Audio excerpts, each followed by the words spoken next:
hablando, como lo habíamos anunciado, de la situación de seguridad que hay en el país. De hecho, venimos hablando ya desde hace semanas sobre este tema, pero hoy hay un pronunciamiento de la Federación Nacional de Departamentos, un comunicado a la opinión pública, que empieza con un párrafo bastante fuerte que dice que mientras los criminales amenazan a sangre y fuego a los colombianos, suplicamos presencia y contundencia del gobierno nacional, apoyo a nuestras fuerzas militares y de policía y respeto por la institucionalidad. Los grupos terroristas alzados en armas se burlan de la intención de paz que les ofrece el presidente Gustavo Petro y con ella de todos los colombianos, y le dicen al presidente: señor presidente, es hora de actuar.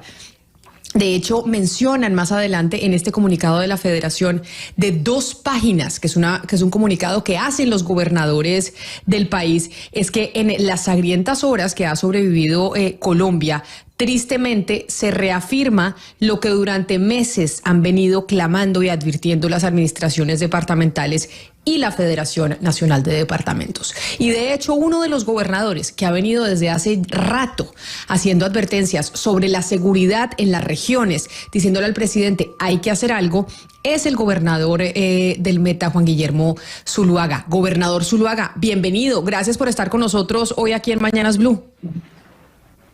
Camila, buenas tardes. Muchas gracias a usted por la invitación.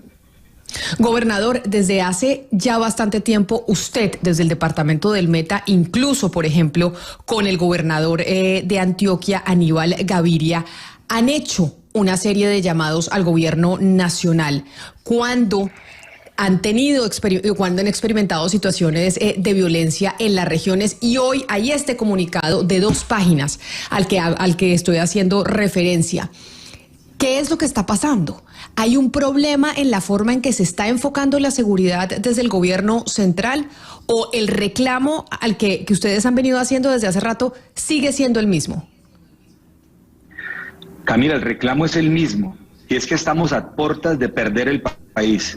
Si esto sigue avanzando de la manera que está avanzando, si no solamente los grupos delincuenciales, y estoy hablando de disidencias, del ELN, de la Nueva Marquetalia, del Clan del Golfo, sino ahora todo ese salpicón de bandas criminales en las ciudades, si esto sigue creciendo, corremos el riesgo de perder el país. Y por eso le pedimos respetuosa pero angustiantemente al presidente que es hora de actuar. ¿Y cómo es hora de actuar?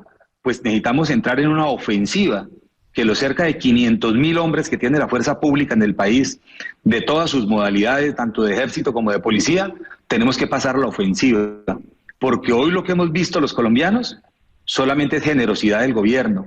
Yo entiendo y acompaño al presidente en su búsqueda de la paz, pero la paz no puede ser a cualquier precio.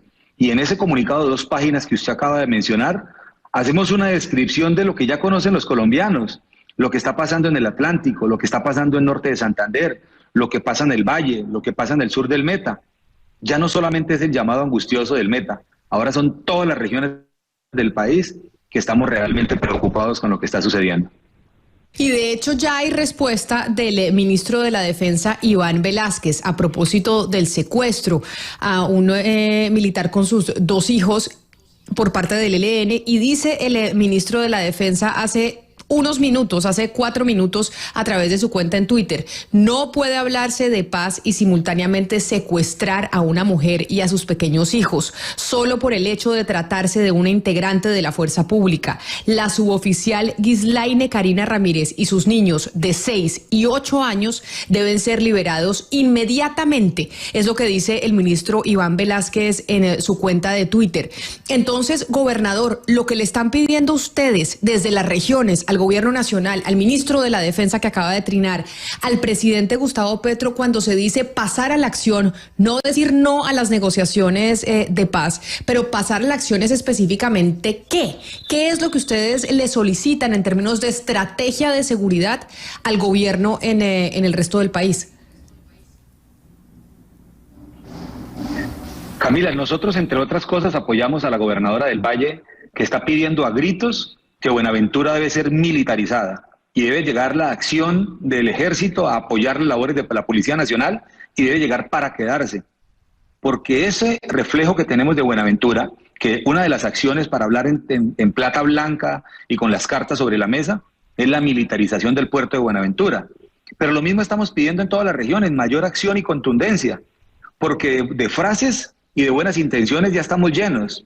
Hace unas semanas yo también le escuché una buena frase al ministro de la Defensa, que dijo que si el cese al fuego no le sirve a las comunidades, tampoco le sirve al gobierno. Y hoy me parece muy bien que también esté condenando el hecho que cometieron el ELN.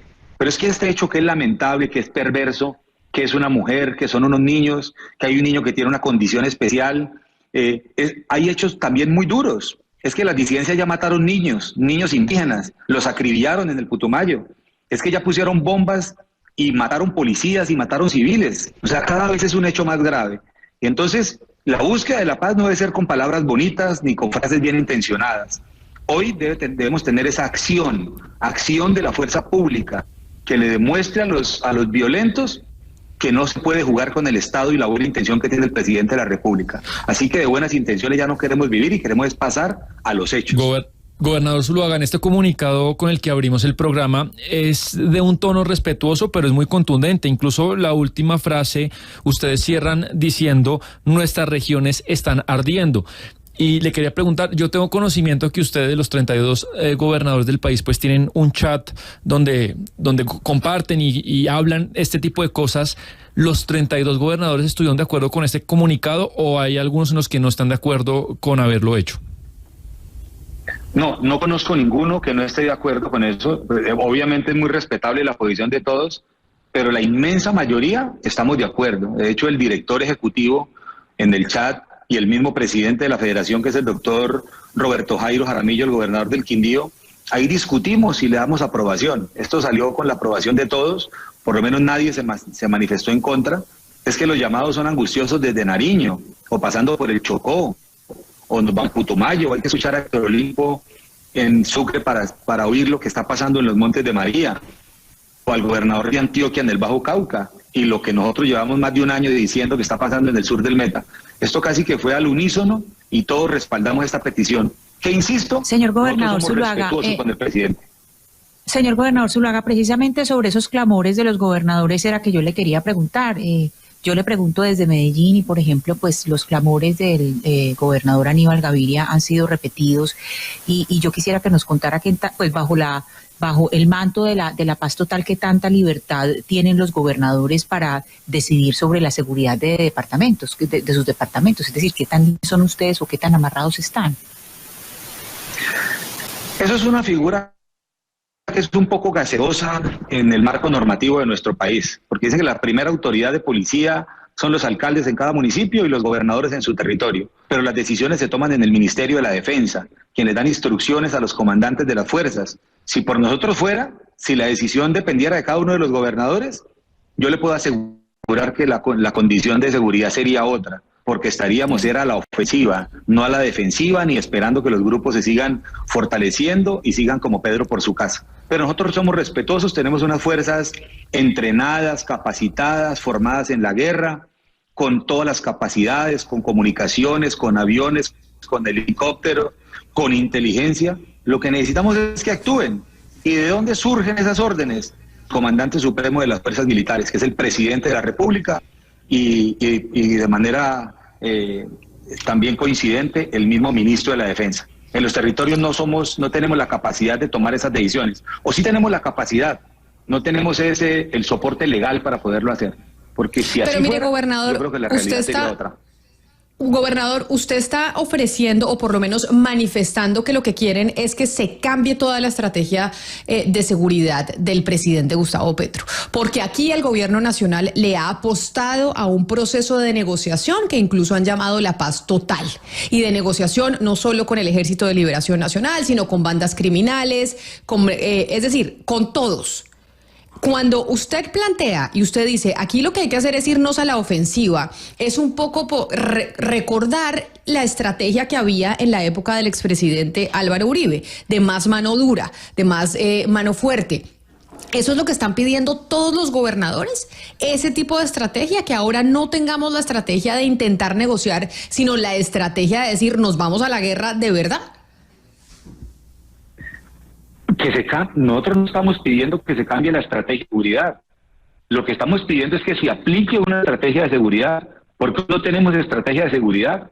Si existiera una estrategia de seguridad, no estaríamos en el caos que estamos viviendo en todo el país. Y nosotros tampoco estamos pidiendo que se renuncie a la búsqueda de la paz por la vía del diálogo. Otro camino. Yo acompañé al presidente Santos en su propósito de alcanzar la paz y voté sí a la paz. Y quiero la paz, la mayoría de los colombianos.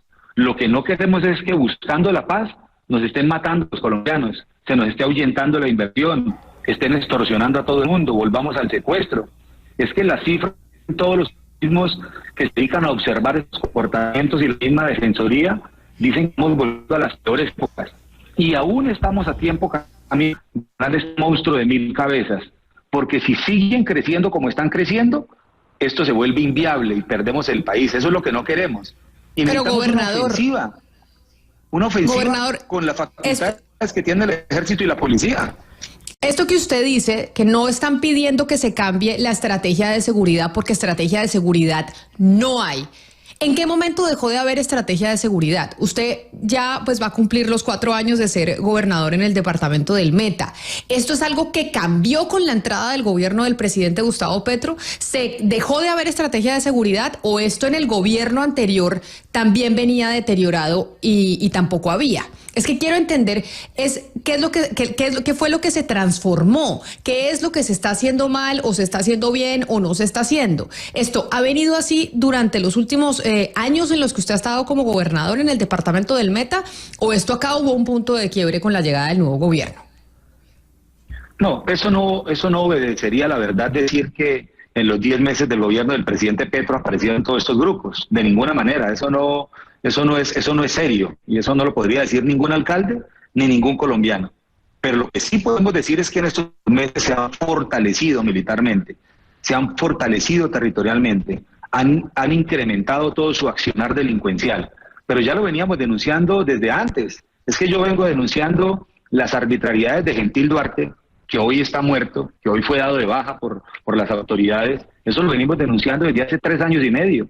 Contra ese flagelo venimos luchando, para que no se perdiera lo que alcanzamos con la paz. Es que este departamento fue un departamento antes del proceso de paz y otro después del proceso de paz. Cuando se firmó el proceso de paz, ya no vivíamos en Suiza, pero ya pudimos conocer el departamento. Volvió a generarse empleo, se volvió a sembrar en el campo, empezó a renacer el turismo. Estábamos viviendo unas mejores épocas, porque el proceso de paz nos impactó positivamente. Y empezamos en los últimos años a perder ese espacio y los grupos delincuenciales empezaron a crecer, pero en los últimos meses han tenido un incremento sustancial, que no solamente lo digo yo, eso lo dice cualquier ciudadano. Hay que ir a Granada y preguntarle a un comerciante, o a Fuenterior, o a Mesetas, o ver lo que está pasando. Realmente sí se ha incrementado y yo creo es que estos grupos no han entendido la generosidad del gobierno, que yo creo que el gobierno está bien intencionado en buscar la paz, pero estos grupos se están burlando en la cara del gobierno y en la cara de los colombianos. Pero usted, ¿por qué cree que pasa eso, gobernador? ¿Siente usted que la fuerza pública tiene las manos amarradas, que no tiene la libertad para adelantar una operación ofensiva contra esas estructuras criminales? La fuerza pública tiene toda la capacidad para adelantar sus operaciones. Lo que necesita es liderazgo. Liderazgo desde el Ministerio de la Defensa y la decisión del presidente de la República, que hoy creemos que debe tener mayor vocación en defender a los colombianos que en la generosidad que está teniendo con los grupos al margen de la ley. Hoy se nota más la generosidad del gobierno que el interés de defender a los colombianos. Y lo que le pedimos respetuosamente al presidente, y lo seguimos acompañando en la búsqueda de la paz, es que queremos que se note mucho más la defensa de los ciudadanos, de los colombianos, de los agricultores, de los campesinos. Es que están creciendo las masacres, crecen todos los delitos y no me voy a detener porque siempre lo hago en extorsiones, en minas de personas, en reclutamiento de menores. Está creciendo y entonces lo que necesitamos los ciudadanos es sentir que el gobierno nacional tiene el liderazgo, la capacidad y la contundencia para enfrentarlos con el mismo vigor que adelanta su proceso de negociación, que en eso también lo acompañamos. Claro, gobernador, y usted dice que el gobierno tiene que tener un liderazgo en la defensa de los colombianos y, en este caso, pues específicamente a los colombianos que viven en su departamento, pero lo cierto es que, pues este es un nuevo tipo de conflicto, porque no hay tantos ataques a la fuerza pública por parte de estos grupos armados, es una nueva manera de hacer violencia. Yo quisiera preguntarle entonces a usted, ¿a quién afecta más esa violencia? ¿Quiénes son los más afectados? ¿Y qué rol tiene que tener el Estado de esa fuerza pública que usted dice están preparada para protegerlos a ellos? Porque es un reto distinto, así como ellos han evolucionado en su manera de pues ejercer esa violencia. A los que más está afectando es a los ciudadanos del común, a los agricultores, a los comerciantes, a los hoteleros. En todo el país la extorsión se ha quintuplicado, porque las finanzas criminales ahora no solamente dependen de la venta de droga, que ha tenido problemas con esa nueva modalidad de comercialización con el fentanilo y otras sustancias, y eso ha hecho que se represe el narcotráfico, y entonces están recurriendo a una estrategia de extorsión que les genera muchísimos recursos, porque tienen, como lo he dicho siempre, extorsionada hasta la señora que vende arepas en una esquina, a los empresarios grandes, pequeños y medianos, a los campesinos les cobran por una hectárea de tierra, por un litro de leche que bebe, por una caja de plátano, de yuca. Todos son los afectados. Y la extorsión, que si no lo hacen termina en asesinato, eso nos está espantando la inversión y espantando la generación de empleo.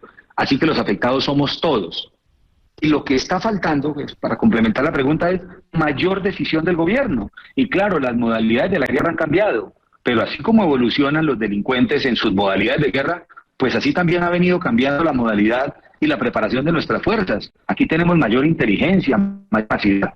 En las regiones todo el mundo sabe quiénes son los delincuentes, pero saben quién es el jefe de finanzas, saben quién es Alexis, saben quién es Mordisco, saben dónde están. Capturarlos. Pero hay gobernador, algo que me llama la atención, usted recién acaba de decirle a Mariana que la situación en Granada es muy complicada. Granada, para los oyentes, queda en el corazón del departamento, pero nos informaron el lunes que se completó el traslado de las familias que estaban en el ETCR de Vista Hermosa, que queda en el sur, pero muy cerca de Granada. Estas 200 familias que entiendo estuvieron con la compañía de ustedes, de la ONU, de la Defensoría. Si la situación en Granada es complicada, ¿por qué las familias firmantes de la paz se van de Vista Hermosa a Granada? Cuéntenos qué está pasando. Y además es el segundo ETCR que se sale de la zona. Esto estaba en Vista Hermosa, pero ya se habían ido los de MESET. Los firmantes de paz que se quedaron en el territorio también están siendo amenazados. También han sido asesinados firmantes de paz por esta misma ola de violencia, en su mayoría generada por las disidencias de la FARC, que amenazó a estos firmantes de paz de Vista Hermosa y los obligó a salir de la región. Están en Granada de manera transitoria, pero están esperando que el gobierno nacional les entregue un predio en otro sector del departamento, como ya lo hizo con los que sacó de Mesetas y los llevó para Casillas, porque allá está intentado y amenazado a todo el mundo. Ni siquiera los firmantes de paz salvan esta maquiavélica estrategia que tiene diseñada en Mordisco. Pero señor gobernador, mire, sobre el tema, el gran reto que tienen en este momento las administraciones departamentales y en general el país son las elecciones de octubre. Se acaba de conocer un informe en lo que tiene que ver con la región Caribe de la Misión de Observación Electoral de la MOE y dice que en la región Caribe hay 112 municipios en riesgo de que las elecciones de octubre no se puedan realizar. ¿Cuál es la situación del departamento? O sea, en este momento el departamento del Meta está en capacidad de desarrollar, de llevar a cabo unas elecciones de octubre normales, ¿o usted cree, señor gobernador, que eso no va a ser posible? Yo creo que no va a ser posible si el gobierno nacional no toma acciones frente a este tema, porque fui el primer gobernador que lo denunció. Lo hice en la cumbre del departamento de Quindío. Allá nos reunimos y yo le expresé al registrador nacional y a la procuradora el riesgo que tenemos en el sur del Meta, porque las disidencias de FARC han dicho, además lo dicen públicamente, eso no es que se lo esté inventando un dirigente. El mismo Iván Mordisco ha dicho que donde ellos tienen presencia, que es en el 50% del territorio nacional, van a tomar decisiones con las elecciones. ¿Y qué están haciendo aquí en el Meta? Han dicho que a los territorios donde ellos tienen control, que son los del sur, en el municipio en la región del Ariari, a los candidatos que quieran entrar les van a cobrar para que puedan hacer campaña, pero solamente les van a dejar entrar a los que paguen y van a vetar a algunos partidos políticos. Y ya han dicho que algunos partidos no propios que no van a poder entrar a ningún municipio. O sea que ellos deciden quién hace campaña y quién no. Y al que deciden quién hace campaña, le van a cobrar una tarifa por poder entrar. Por eso yo en esa cumbre en Armenia pedí que el plan democracia, que opera solamente el día de las elecciones, que ese plan democracia opere también todos estos meses, que no solamente sea el derecho que tienen los ciudadanos de salir a votar, sino el de los candidatos de hacer su ejercicio de manera libre y recorriendo todo el departamento, que no tengamos sitios vetados. Aquí es Voz Populi, que en Uribe, que en Macarena, en Mesetas, en Lejanías, en Vista Hermosa, en todos esos territorios, solamente van a poder entrar los candidatos que el señor Iván Mordisco determine. Eso es una vergüenza, eso no puede pasar. Así que aquí en el departamento del Meta también está en riesgo el proceso electoral del mes de octubre.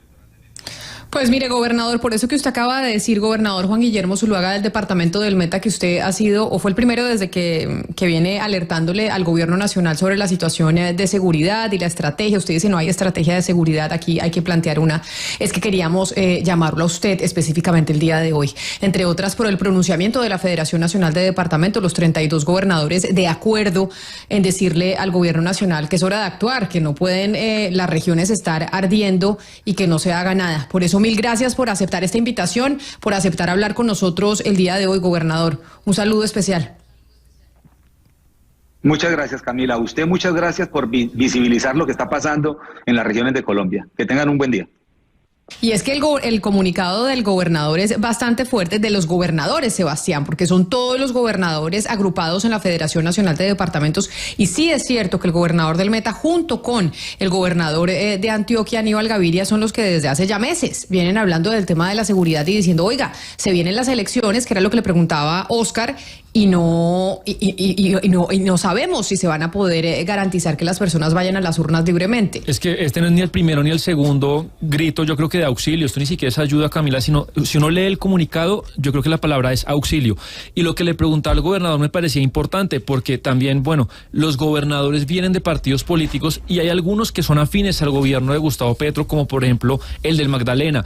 Y a mí lo que me contaban es, pensando en este comunicado hace 2 días, que realmente fue unánime en el chat el WhatsApp que tienen los gobernadores este comunicado. Entonces la situación sí da, Camila, que el tema político pasa a un segundo plano, las ideologías no importan y que hay sitios del país donde realmente, lo acaba de informar Caracol Televisión en Bucaramanga, acaba de morir un motociclista, que realmente el tema de orden público pues es muy crítico.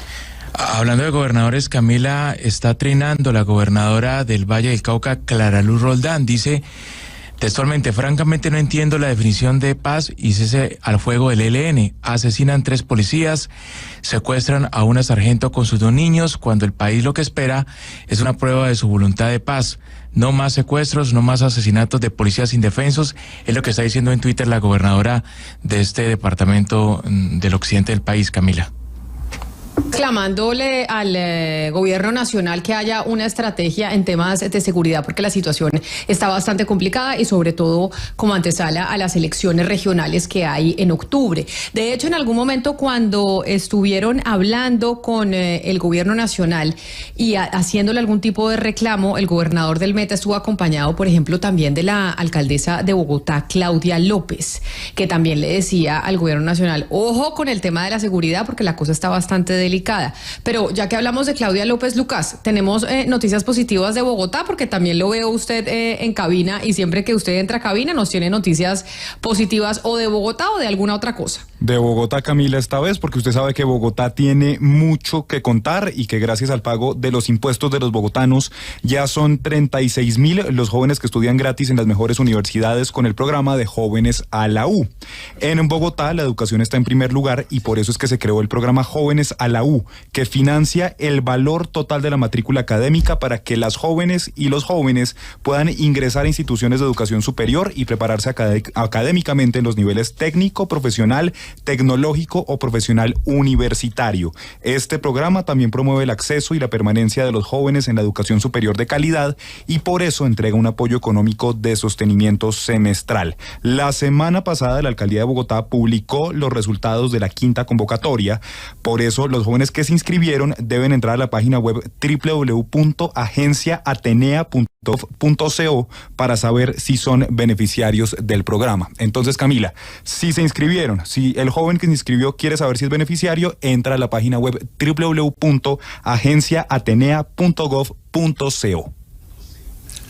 Perfecto. Gracias, don Lucas. Buenas noticias y noticias positivas para los oyentes de Bogotá.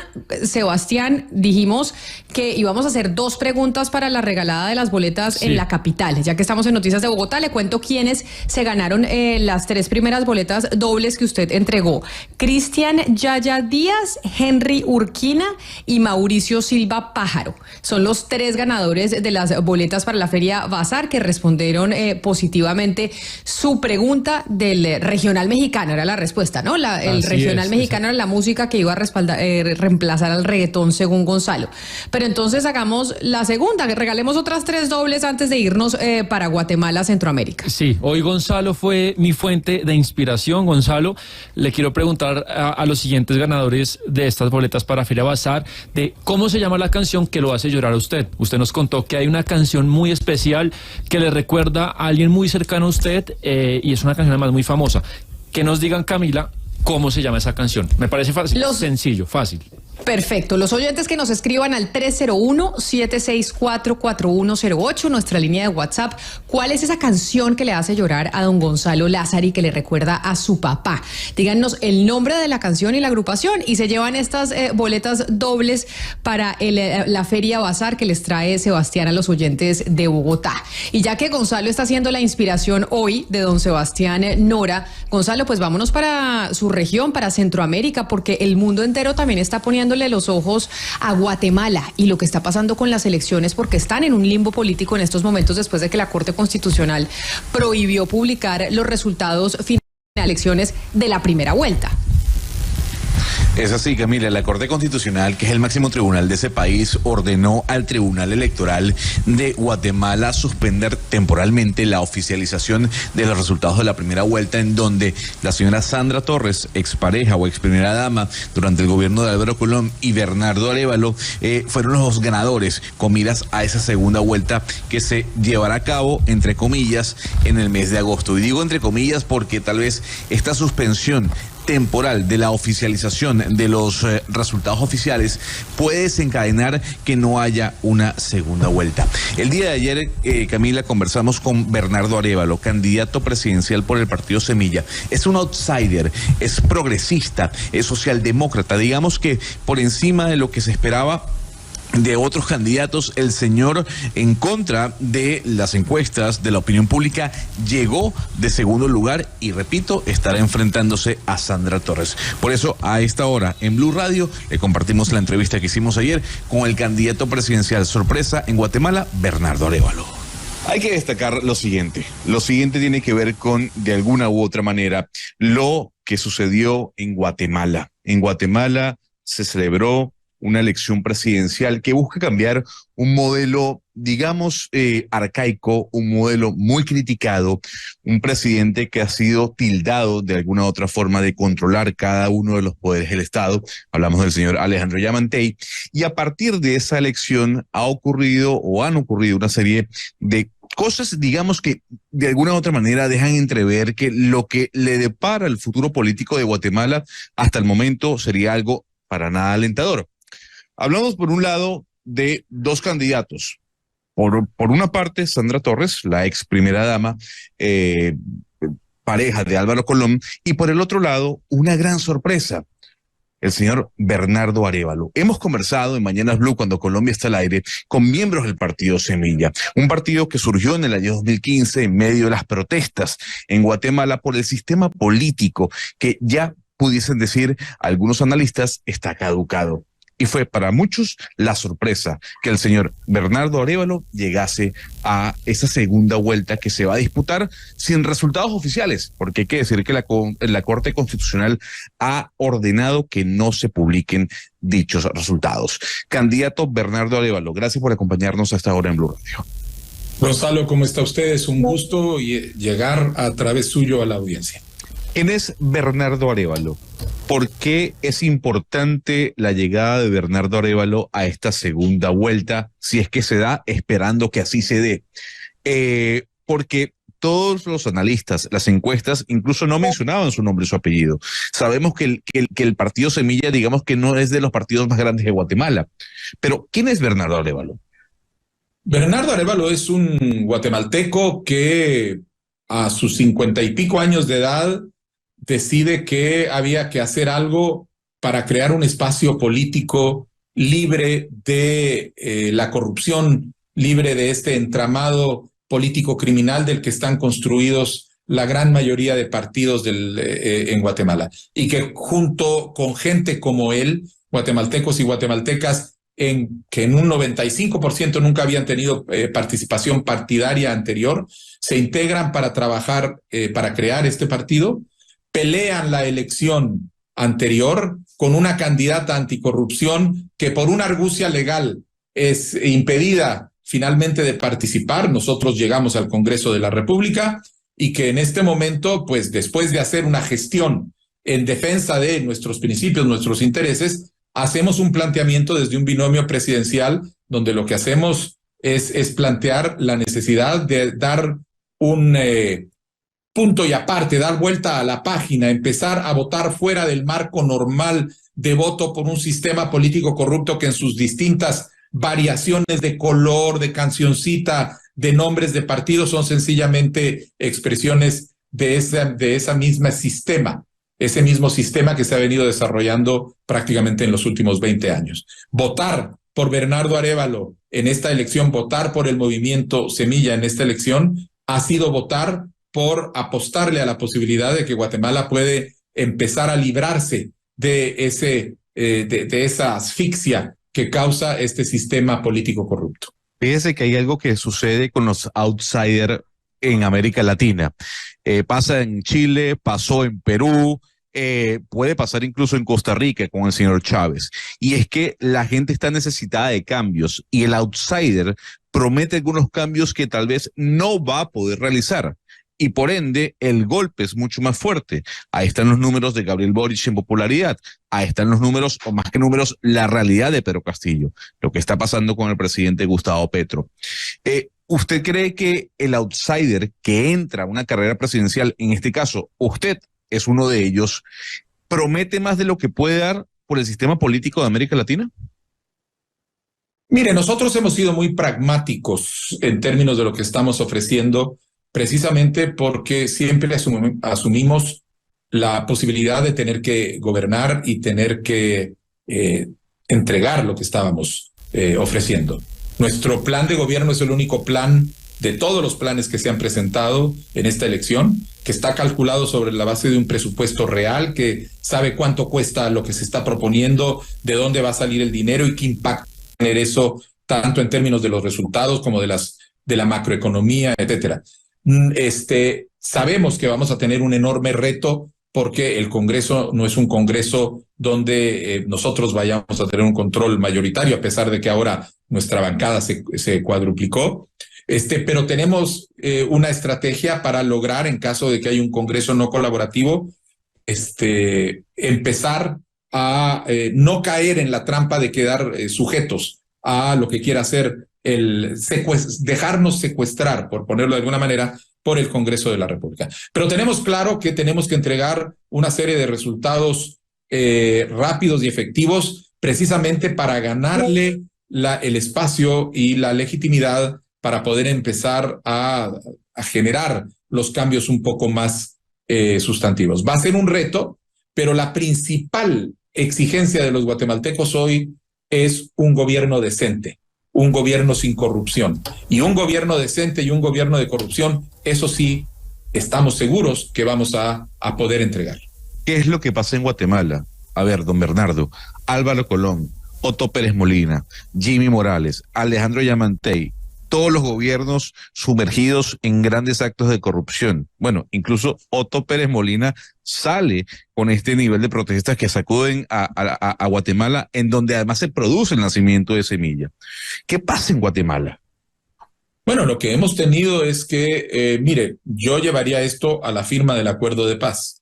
La firma de los acuerdos de paz generaron una oportunidad histórica para que el país se reencauzara en la serie de la implementación de una serie de acuerdos que eran bastante amplios y bastante generales como para poder comenzar a construir este espacio. El problema es que no hubo un recambio de clase política, sino una mutación de esta clase política. Y con lo que nos quedamos es con un sistema de partidos políticos que ha se ha ido desarrollando alrededor de entender la gestión política como realmente un ejercicio de enriquecimiento personal frente a lo que debería ser, que es un ejercicio de servicio público. Nosotros hemos caído de una situación en donde se gobierna, pero en el marco del acto de gobierna hay actos de corrupción, a un sistema en donde no se gobierna, sino que se roba, y en el marco de ese sistema hay algunos actos de gobierno. Lleva a extremo toda esa problemática. Y esto se ha logrado por medio de esa clase política corrupta que se ha integrado en una serie de partidos que después vienen intercambiándose de nombre. No es un solo grupo, no estamos delante de un sindicato todopoderoso, estamos dentro de un ecosistema de partidos corruptos que lo que entendieron es que la forma que más les permite llegar a los fondos públicos es organizarse como partido político y desde ahí asaltar el poder. Y el problema es que la mayoría de actores han aceptado en alguno o en otro momento, con tal de llegar al poder, aceptar algún tipo de acomodo o alianza con alguno de estos sectores que finalmente termina comiéndoselos.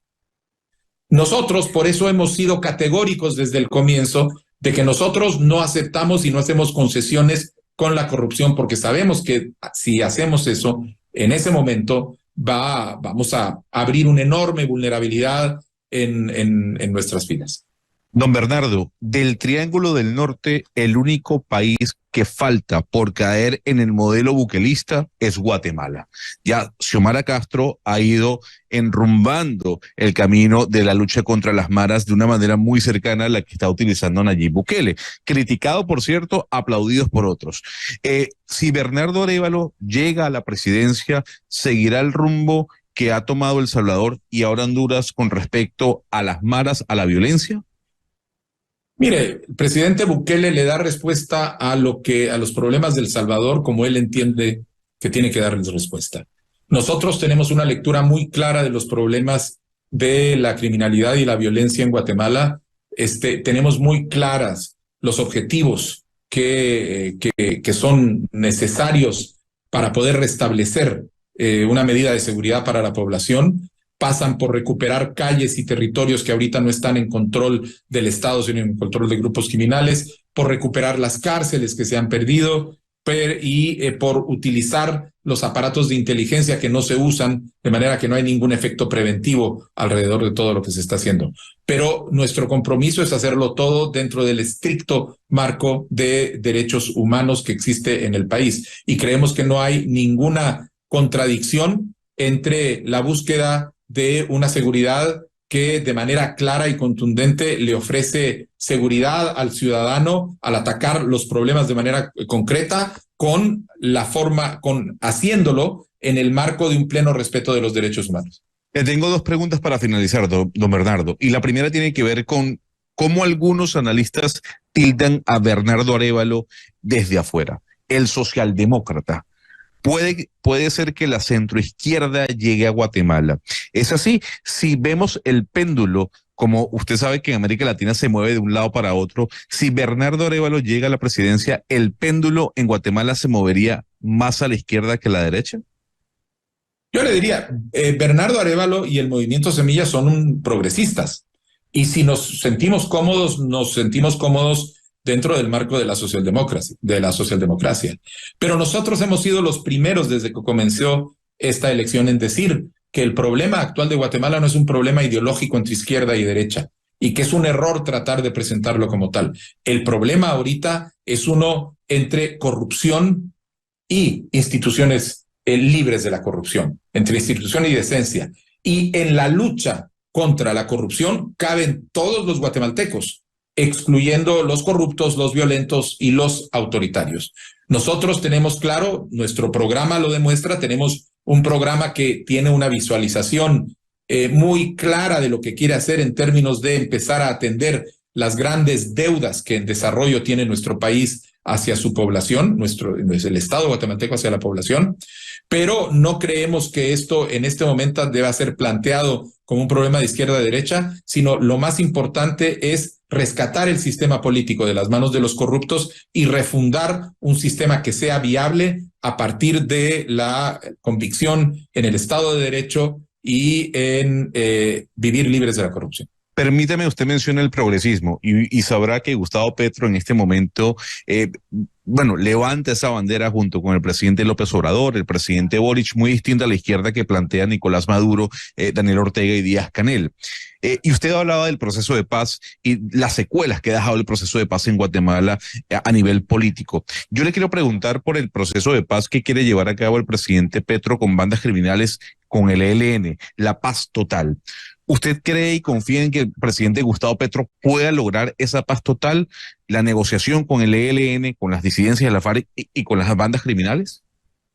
Mire, mentiría si le digo que conozco el proceso colombiano en este momento como para pasar un juicio crítico alrededor de las probabilidades que tenga o no la estrategia del presidente Petro. Lo único que le puedo decir es que cualquier aspiración a trabajar por la paz y a alcanzar soluciones que efectivamente permitan que nuestras sociedades convivan de manera pacífica, merece todo nuestro apoyo. Don Bernardo, ¿con un sí o con un no, usted cataloga a Alejandro Yamatei como un dictador? No tiene la estatura para ser un dictador, pero tiene todas las intenciones, no le alcanza simplemente. Don Bernardo Arévalo, candidato presidencial por el partido Semilla, ya definido hacia una segunda vuelta a esperas de lo que vaya a ocurrir, como la explicación que nos acaba de dar, si es que Guatemala va a tener la posibilidad de vivir esa segunda vuelta y por qué no va a tener a un nuevo presidente o a una nueva presidenta. Muchísimas gracias por habernos atendido en Blue Radio y en Caracol Televisión. Un gusto, Gonzalo. Que tengan muy buena tarde. Y a usted, gran entrevista, don Gonzalo Lázari, con don Bernardo Arévalo, candidato presidencial por el partido Semilla, aquí con nosotros. El mundo entero con los ojos puestos en Guatemala. De hecho, ya se pronunció el secretario de Estado de los Estados Unidos, Anthony Blinken, sobre la situación de ese país centroamericano y a ver qué pasa en la segunda vuelta en ese país. Blue, la alternativa.